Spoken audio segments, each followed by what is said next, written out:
Marine veteran Daniel Penny has pled not guilty to a manslaughter charge related to the chokehold death of a homeless man on a New York City subway. As prosecutors reveal, they have a lot more video of the deadly confrontation than previously seen. Let's bring in federal litigator and criminal defense attorney Vikas Bajaj.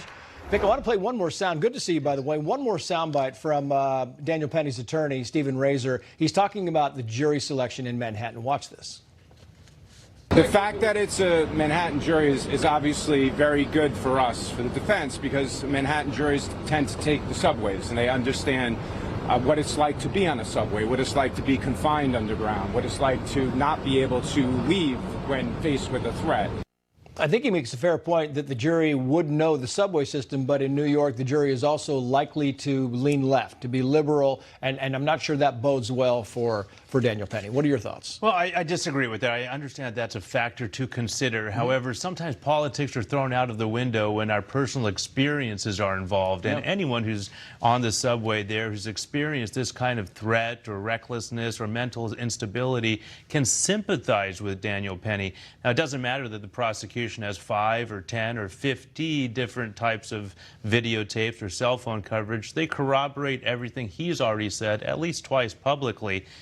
No one can wish for the death of anyone. However, forensically, when you look at the timeline on when the movement stops with the deceased to when Daniel Penny then releases control, combined with the fact that others were helping to restrain this same individual for that appreciable amount of time, it doesn't bode well for the prosecution, and it really strengthens the defense case. Here's Daniel Penny one more time on why he held Jordan Neely. Watch.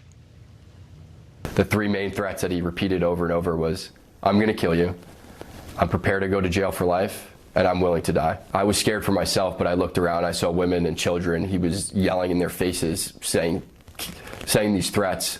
I couldn't just sit still.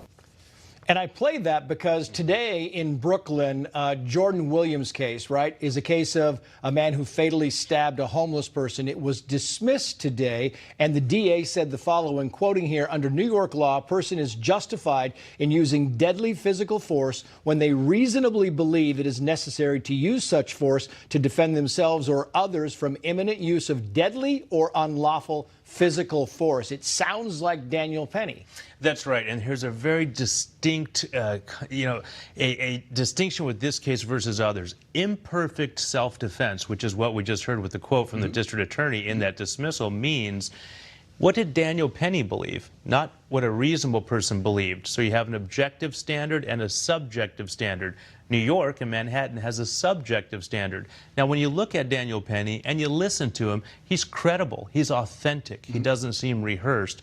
So when you look into his thoughts and his mind and you hear his testimony, again, it's going to be a very, very uphill, tough battle for the prosecution to get 12 people to believe he wanted that death or he was so negligent and he still created that death, especially when you look at the conduct of others on the subway. Vikas Bajaj, great insight. Thank you, sir. Thank you, Trace.